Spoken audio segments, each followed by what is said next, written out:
kita harus selalu mengupayakan pilkada ini bisa merefleksikan proses seleksi kepemimpinan yang sesuai dengan nilai-nilai demokrasi. Jangan sampai proses seleksi kepemimpinan di dalam pilkada pada satu sisi itu menghabiskan anggaran yang sangat besar, energi yang sangat banyak, juga menumbuhkan konflik sosial yang beresiko, tapi pada sisi lain hasil dari proses seleksi tersebut ya justru bertentangan dengan esensi demokrasi atau juga menimbulkan output dan outcomes yang tidak memiliki manfaat optimal bagi kepentingan rakyat. Nah, itu saya kira merupakan tugas kita bersama untuk mencegahnya.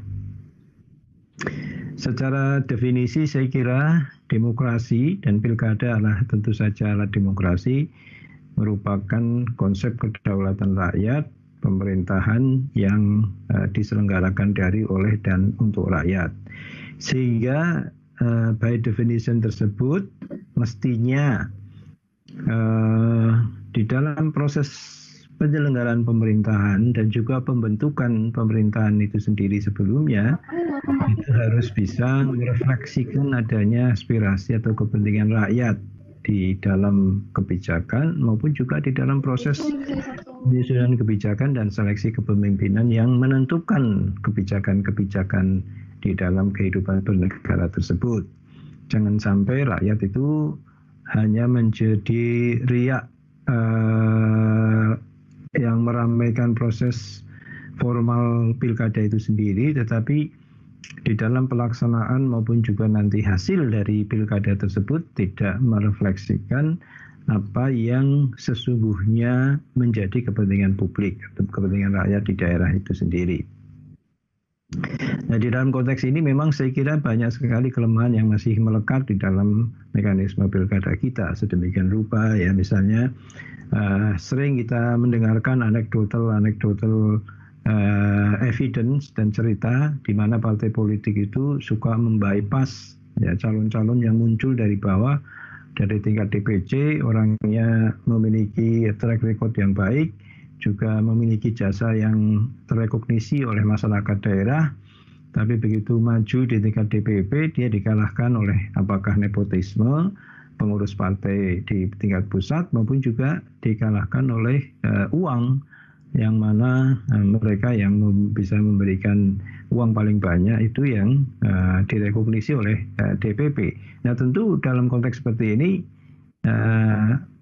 adalah merupakan hal yang bertentangan dengan prinsip demokrasi dan seolah-olah pilkada ini menjadi sia-sia dalam perspektif substansi demokrasi. Ya.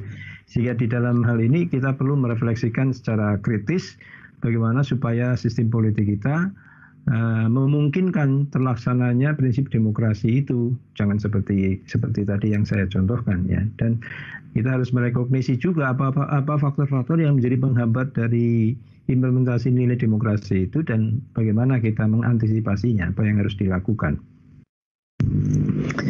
Nah, di dalam pelaksanaan pilkada sekarang ini ada ranjau-ranjau yang tentu saja memungkinkan ya persoalan-persoalan itu kalau tidak diselesaikan akan menjadi kontraproduksi atau menjadi obstacle dalam pelaksanaan demokrasi yang ideal di negara kita.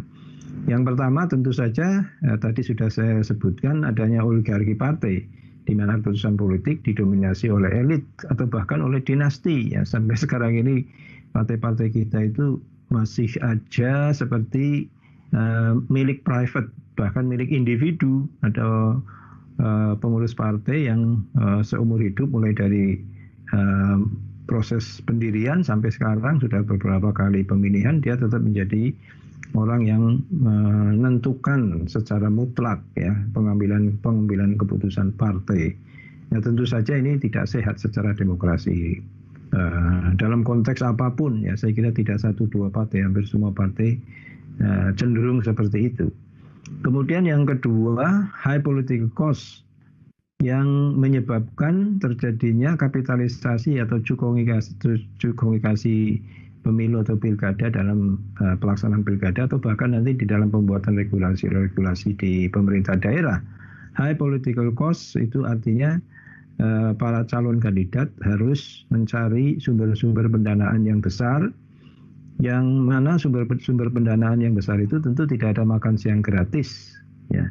Semakin banyak uang yang harus dikeluarkan oleh kandidat, semakin dia terikat oleh kepentingan-kepentingan pemberi modal. Nah, tentu saja dalam hal ini akan sangat sulit ya ketika dia menentukan kebijakan, membuat kebijakan yang pro rakyat, karena dia terikat kakinya oleh para pembeli modal itu atau para cokong itu. Nah, ini lagi-lagi juga tentu saja hal yang sangat bertentangan dengan prinsip demokrasi itu sendiri. Selanjutnya juga dominasi kepemilikan media di Indonesia ya. Media hanya dikuasai oleh beberapa gelintir pemilik yang sangat dominan, dan tentu saja warna pemberitaan media menjadi subjektif. Framing itu menjadi sangat kentara sesuai dengan kepentingan politik mereka. Untungnya sekarang ada media sosial yang bisa menjadi penyeimbangan bagi media konvensional, tetapi juga kita masih melihat beberapa kelemahan dalam media sosial yang tentu saja itu pada satu sisi memang ada konteks yang bersifat positif yang mengimbangi media konvensional. Tapi pada sisi lain tentang kualitas dan akuntabilitas berita dan juga lagi-lagi juga sama ada framing dan seterusnya yang ada di dalam konteks media sosial, itu juga sulit untuk dipertanggungjawabkan standarisasinya. Kemudian ada juga kelemahan dalam seleksi kepemimpinan. Ini yang tadi juga saya contohkan bahwa pemimpin-pemimpin kita, karena partai adalah merupakan kanal utama dalam seleksi kepemimpinan, bersifat oligarki, maka kemudian seleksi alam orang yang berprestasi dari bawah itu tidak memiliki tempat yang semestinya. Ya, para calon pemimpin itu lagi-lagi harus nemplok kepada elit. Jadi ada proses yang sifatnya lebih top down daripada bottom up. Nah, tentu saja kepemimpinan yang seperti itu akan sulit diharapkan untuk menjadi pembela bagi kepentingan rakyat di daerah. Mereka pasti sungkan pada elit yang menentukan hitam putihnya rekomendasi mereka. Ya. Sehingga saya kira ini juga harus kita revisi. Kemudian tradisi civil society engagement di dalam konteks pilkada ini juga belum terkonsolidasi sampai sekarang. Bahkan saya cukup menyesal ya, dahulu di awal-awal reformasi itu ribuan bahkan mungkin puluhan ribu LSM itu menjamur di daerah-daerah dan menjadi penyeimbang yang kuat bagi praktek politik di daerah.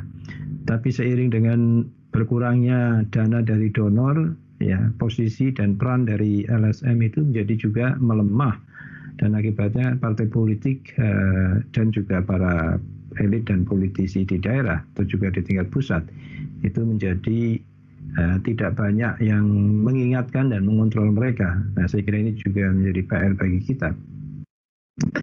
Kemudian selanjutnya mekanisme pilkada itu sendiri juga masih memiliki banyak kelemahan ya. Sudah sering kita sebenarnya mendiskusikan hal ini, walaupun sudah berkali-kali kita melaksanakan pilkada, KPU juga berkali-kali punya pengalaman, tapi kenyataannya secara teknis juga masih banyak kekurangan sana sini, mulai dari pendaftaran pemilih, penetapan pemilih, di dalam proses pemilihan itu sendiri dan proses penghitungan suara berikutnya. Saya kira ini juga menjadi PR kita.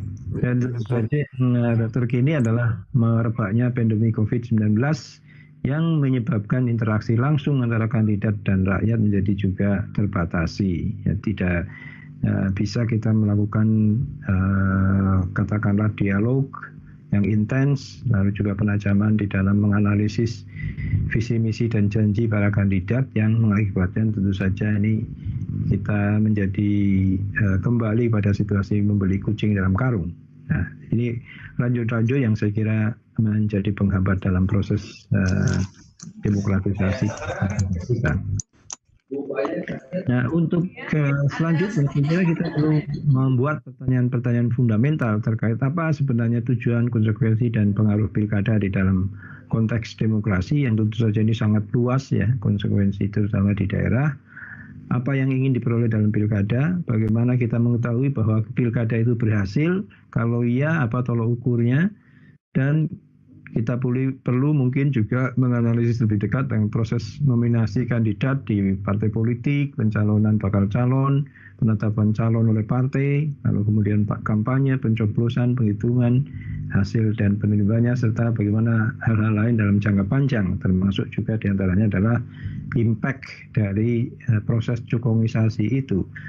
Mungkin DKPP perlu melakukan riset juga, misalnya tentang seberapa sih sebenarnya para cukong itu menentukan kebijakan-kebijakan publik dan politik anggaran di daerah.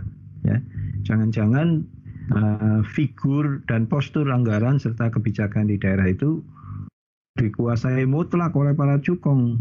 Ya, penentuannya kenapa ada program ini, program itu, sehingga yang namanya janji visi misi dan seterusnya di dalam kampanye itu bullshit semua.